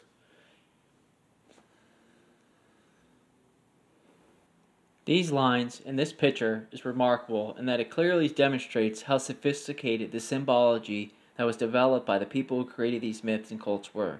The shepherd cult and Enki, I argue, are father myths, and that they could be used over and over to the same end across all times. Like when Enki turns the salt water into fresh water at Dilmun in the myth of Enki and Hersog. Lines 55 through 62. The waters rose up from it into her great basins. Her city drank water aplenty from them. Dilmun drank water aplenty from them. Her pools of salt water indeed became pools of fresh water. Her fields glebe, and her furrows indeed produced grain for her. Her city indeed became an emporium on the quay for the land. The turning of salt water into fresh water happens through Enki, as he embodies the water that flows up from the ground, which is similar to the eventual blood sacrament of the Last Supper, or Jesus turning water into wine. From the habitat of the huluppu tree in myth of Anana, picking up the tree and bringing it into the city of Uruk is symbolic, a city that worshipped the Sky Father previously. We can see this as the progenitor of the Moses story, with the reeds as clear symbolism. I even would contend that Enki is the father of the Merlin and Lady of the Lake mythology. Now we come to the sixth day and final day of Genesis 1, which is the extent to which I will cover for this video. From Genesis, and God said, "Let the land produce living creatures according to their kinds, the livestock, the creatures that move along the ground, and the wild animals, each according to its kind." And it was so. God made all the wild animals according to their kinds, the livestock according to their kinds, and all the creatures that move along the ground according to their kinds. And God saw it was good. Then God said, "Let us make mankind in our likeness, in our image, so that they may rule over the fish in the sea, and the birds in the sky, over the livestock, and all the wild animals, and over all the creatures that move along the ground." So God created mankind in his own image. In the image of God he created them, male and female he created them. God blessed them and said to them, "Be fruitful and increase in number, fill the earth and subdue it. Rule over the fish in the sea and the birds in the sky, and over every living creature that moves on the ground." Then God said, "I give you every seed-bearing plant on the face of the earth, whole earth, and every tree that has fruit with seed in it. They will be yours for food.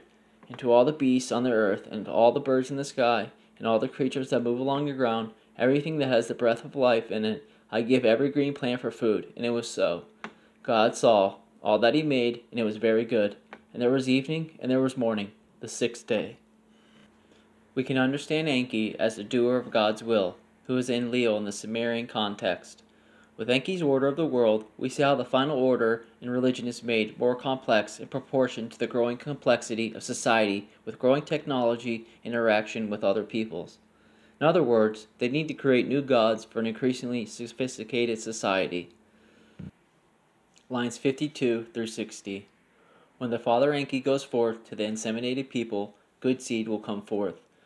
When Enki goes forth to the good pregnant ewes, good lambs will be born. When he goes forth to the fecund cows, good calves will be born. When he goes forth to the good pregnant goats, good kids will be born.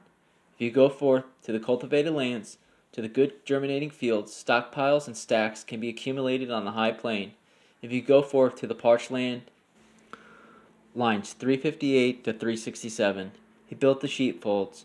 carried out their cleaning, made the cow pens, and bestowed on them the best fat and cream, and brought luxury to the gods' dining places. He made the plain, created for grasses and herbs, and cheap prosperity.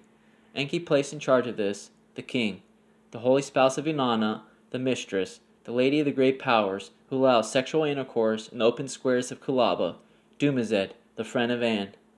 Enki has created livestock animals and puts Dumazed the shepherd in charge of them. Enki has created livestock animals. Lines 9 through 16. Enki, from whom a single glance is enough to unsettle the heart of the mountains, wherever bison are born, where stags are born, where ibex are born, where wild goats are born, in meadows, in hollows of the heart of the hills, in green, unvisited by man, who have fixed your gaze on the heart of the land like a halal reed. Lines 349 to 357. He raised a holy crown over the upland plain. He fastened a lapis lazuli beard to the high plain, and made it wear a lapis lazuli headdress. He made this good place perfect, with grasses and herbs in abundance. He multiplied the animals of the high plain to an appropriate degree. He multiplied the ibex and wild goats of the pastures, and made them copulate. Enki placed in charge of them the hero who is the crown of the high plain, who is the king of the countryside, the great lion of the high plain, the muscular, the hefty, the burly strength of Enlil, Kakan, the king of the hills. Enki creates wild land animals and places Kakan in charge of them, who we might recognize as the Greek god Pan. Enki creates wild animals. Lines 318 to 325. He organized plows, yokes, and teams. The great prince Enki bestowed the horned ox that follow. He opened up the holy furrows and made the barley grow on the cultivated fields.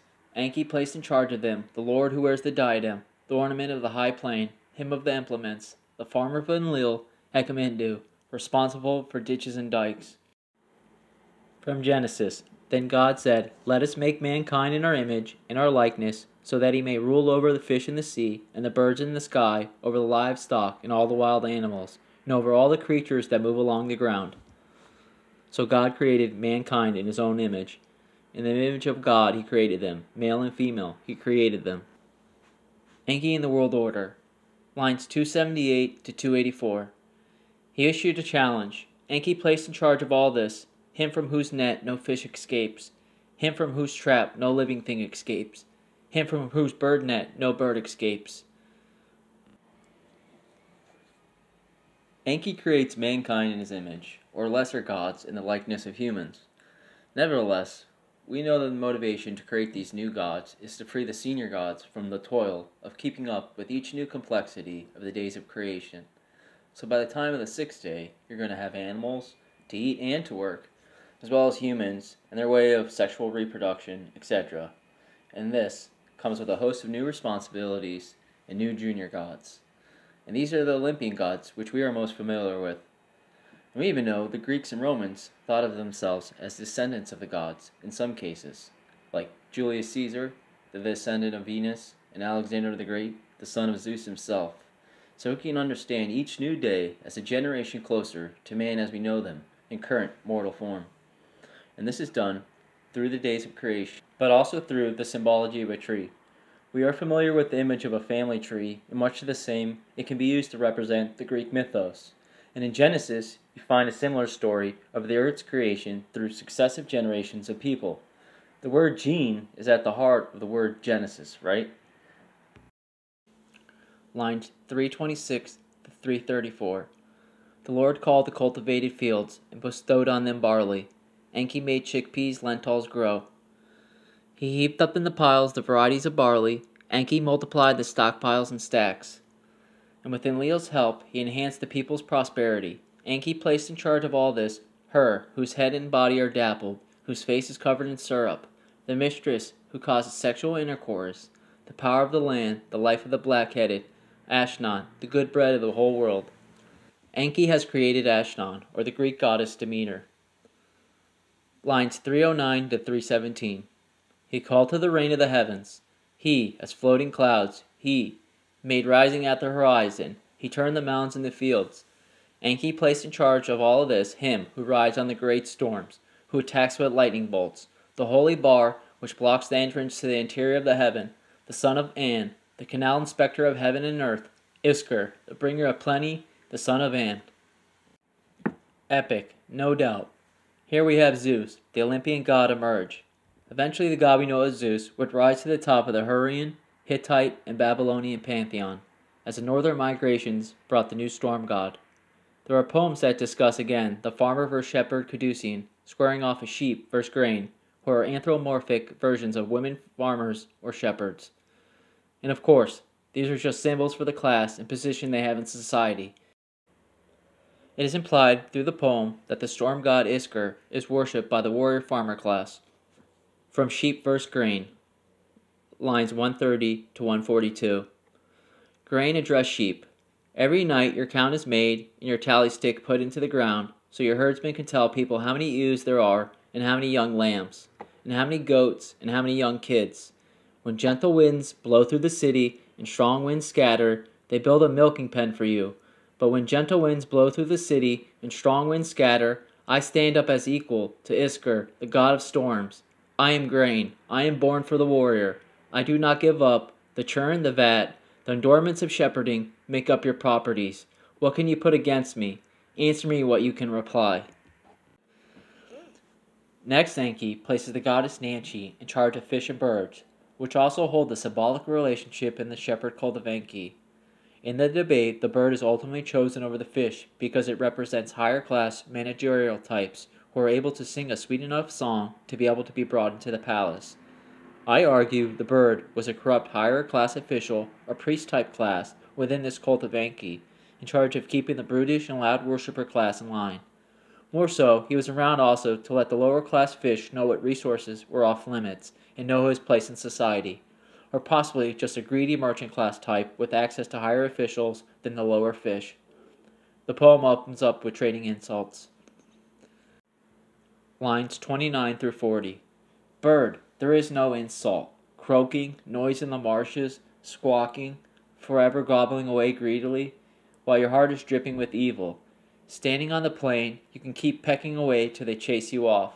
The farmer's son lay lines and nets for you in the furrows. The gardener sets up nets against you in gardens and orchards. He cannot rest his arm from firing his sling. He cannot sit down because of you. Bird, you are shameless. You fill the courtyard with your droppings. The courtyard sweeper boy who cleans the house chases after you with his ropes. By your noise, the house is disturbed. Your din drives people away. Lines 51 through 56. Thus, fish insulted bird on that day.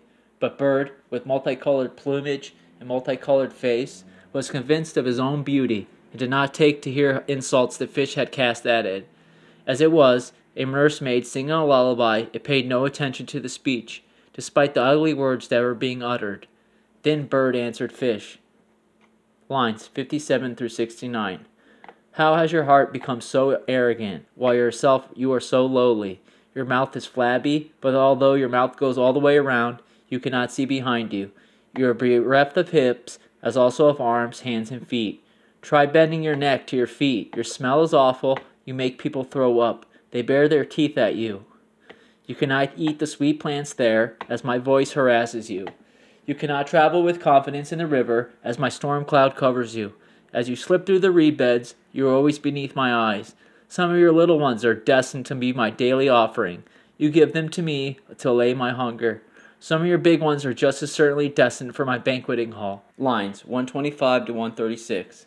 You are like a watchman living on the wall, fish. You kindle fire against me, you planted henbane. In your stupidity, you caused devastation. You spattered your hands with blood. Your arrogant heart will destroy itself by its own deeds. But I am bird, flying in the heavens and walking on the earth.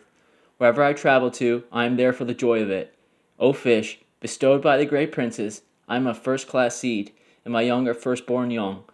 Walks with uplifted head, until distant days, the numerous people say, how can you not recognize my preeminence? Bow your neck to the ground. Lines 137 to 140. Again, bird had hurled insults at fish.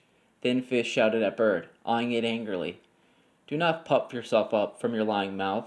Our judge shall take this up. Let us take our case to Enki, our judge and adjudicator.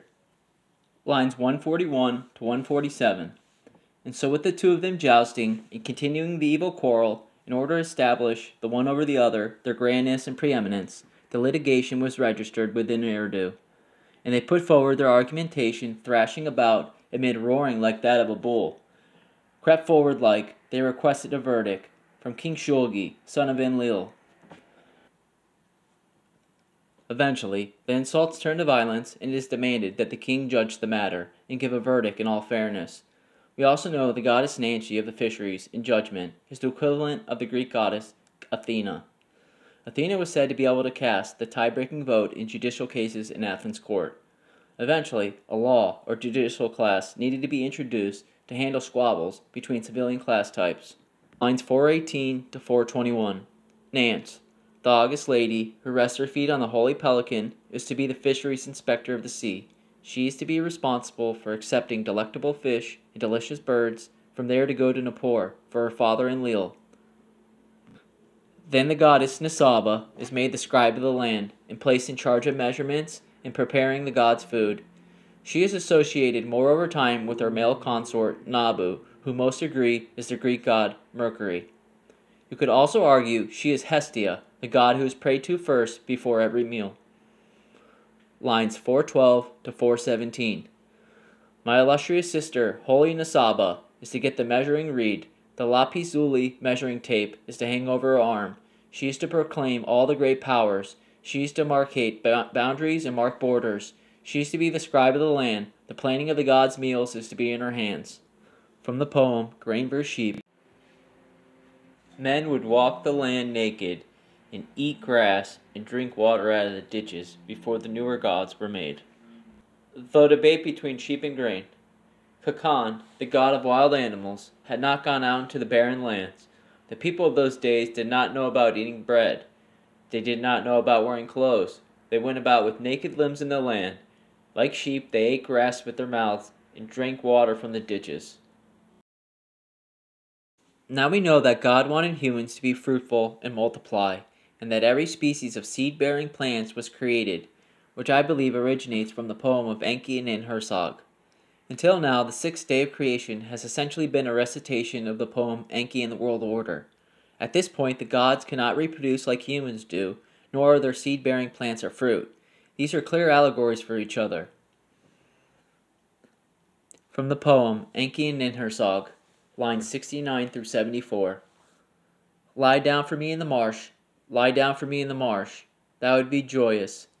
Enki distributed his semen destined for Ninhursag. He poured semen into Ninhursag's womb, and she conceived the semen in the womb, the semen of Enki. Lines 75 through 87. But her 1 month was 1 day, but her 2 months were 2 days, but her 3 months were 3 days, and on, but her 9 months were 9 days, and the month of womanhood, like juniper oil, like oil of abundance, Ninhursag, mother of the country, like juniper oil, gave birth to Ninsar.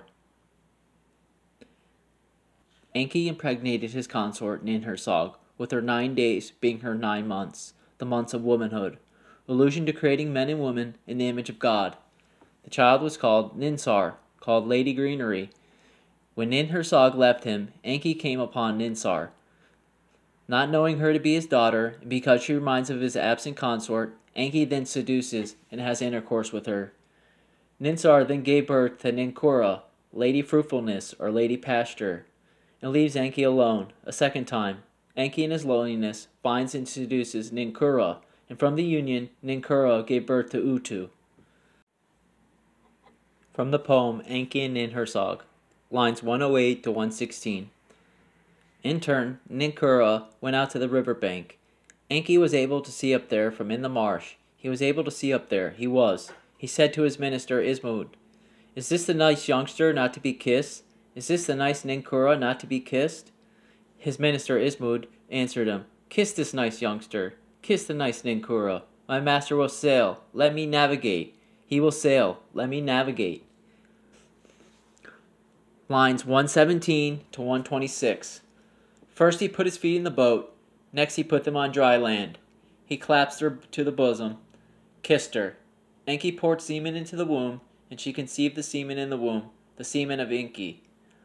But her 1 month was 1 day, but her 9 months were 9 days. In the month of womanhood, like oil of abundance, Ninkora, like oil of abundance, gave birth to Attu, the exalted woman. A third time, Enki succumbs to temptation and attempts seduction of Attu.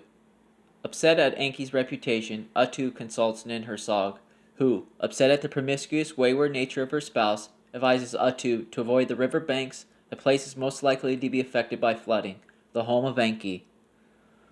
Lines 127 to 146. Ninhursag said to Attu, "Let me advise you, and may you take heed of my advice. Let me speak words to you, and may you heed my words. From in the marsh, one man is able to see up here, he is. From in the marsh, Enki is able to see up here, he is. He will set eyes on you."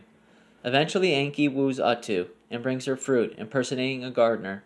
Plying her with alcohol, he impregnates her, and she tells Ninhursag, who takes Enki's semen out of her womb and plants it in the ground. Out of the ground grow 8 plants. Lines 167 to 177. Enki made his face attractive and took a staff in his hand. And Enki came to a halt at Attu's, knocked at her house, demanding, "Open up, open up." She asked, "Who are you?" He answered, "I'm a gardener. Let me give you cucumbers, apples, and grapes for you." "Yes." Joyfully Attu opened the house. Enki gave Attu, the exalted woman, cucumbers, gave her apples with their stems sticking out, gave her grapes in their clusters. He poured beer for her in the large band measure. Lines 178 to 185. Attu, the exalted woman, to the left for him, waved the hands for him. Enki aroused Attu. He clasped her to the bosom. Lying in her crotch, fondled her thighs, fondled her with the hand. He made love to the youngster and kissed her. Enki poured semen into Attu's womb, and she conceived the semen in the womb, the semen of Enki. Lines 186 to 189. The beautiful woman cried out, "Woe, my thighs!" She cried out, "Woe, my liver! Woe, my heart!" Ninhursag removed the semen from the thighs. Lines 190 to 197. She grew the tree plant. She grew the honey plant. She grew the vegetable plant. She grew the grass. She grew the plant. She grew the plant. She grew the plant. The third child, Attu, was a weaver, or spider, known as the weaver of the web of life. The same cuneiform symbol used to write her name was also used to write the Sumerian word for spider, indicating that Attu was probably envisioned as a spider spinning a web. I interpret her birth as the creation of the Fates, the 3 sisters who would spin the threads of life through their spindle and cut it when the person was ready to die. They were said to have say over Zeus. Like most of the epic poems read, Enki and Ninhursag is a creation myth in itself that I believe inspired some of the stories in Genesis. In the myth, Enki and his consort create new gods and goddesses, and they are birthed in the same manner as womanhood, implying an image of God, but they are humans like we know it as well. The 9-month gestation period of humans being represented by the 9 days. These junior gods we know as Lady Greenery and Lady Fruitfulness, along with the 8 plants. Essentially, we have an allegory for the creation of plant and human life on Earth, the symbolism of sexual reproduction through growth of plants and fruits.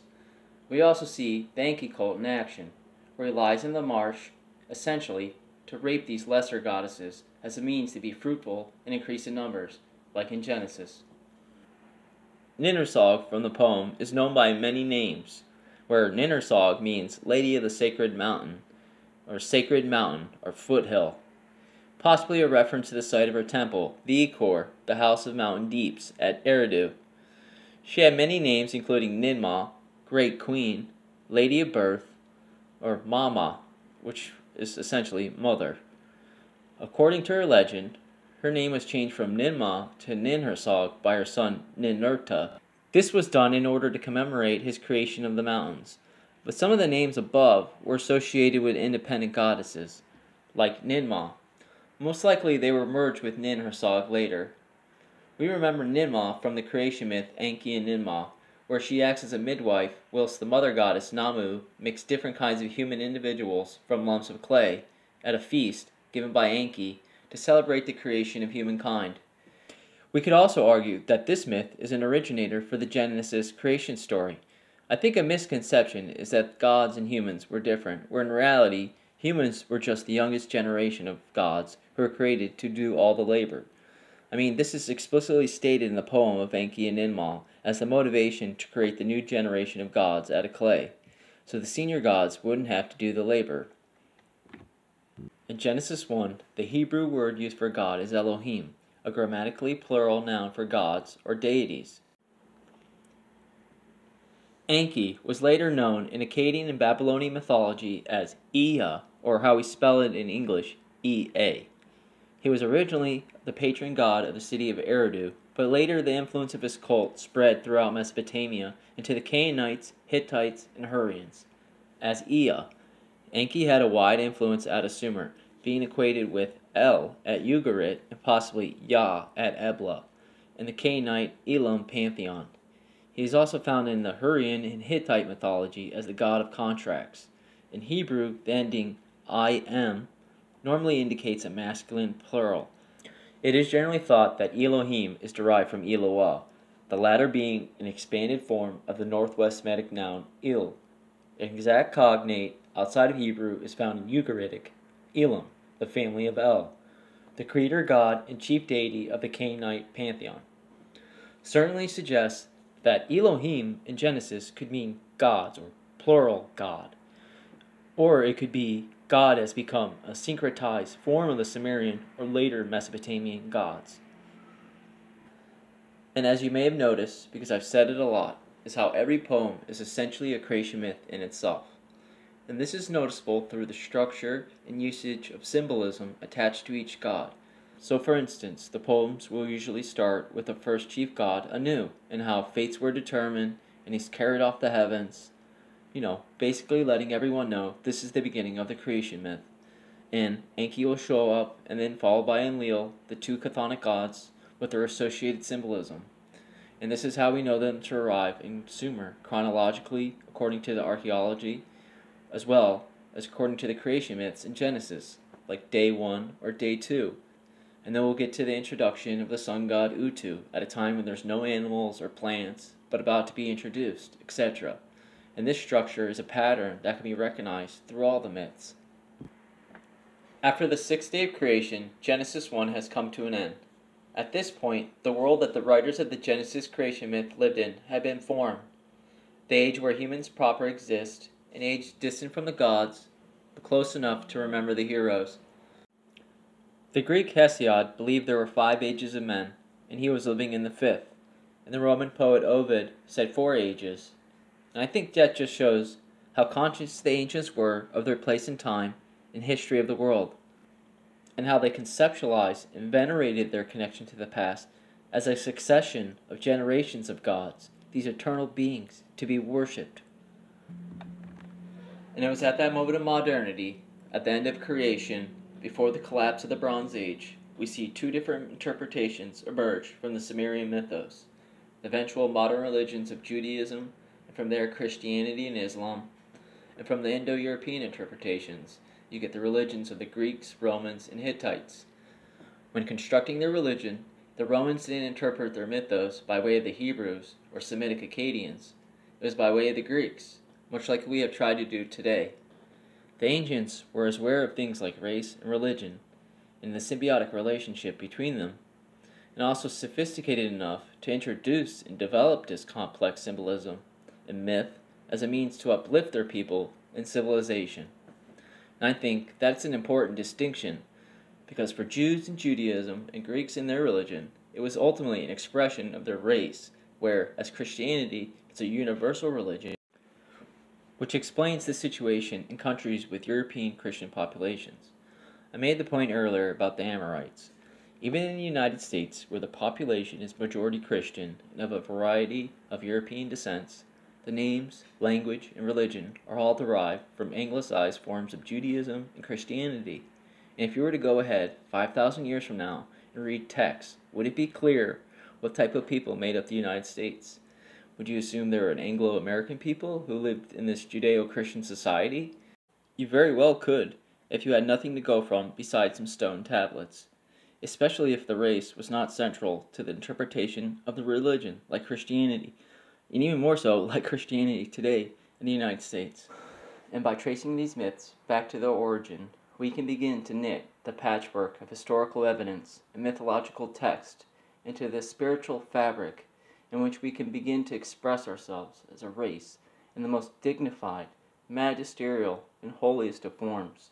We need to understand how powerful this realization of the metaphysical is, the actualization of the metaphorical. We need to realize how powerful this can be. We need to believe in how powerful it can be. And that belief is missing. The moment between a thought and actually putting pen to paper, that intermediate moment is what we are missing. The belief. We don't believe it's possible or real enough to think any of this is possible. Nor should we. Not in our world. We can't even begin to express ourselves with words or speech, let alone make anything a physical reality. We need that transcendence of our people to be a manifestation of our religion itself, and ultimately to motivate us to be a productive, moral civilization, fending off the seasons of time, an eternal body and spirit. That is the motivation, to reconcile this historical truth and mythological parable, to ultimately uplift our race, reinvigorate it, and reimagine it as something greater than today.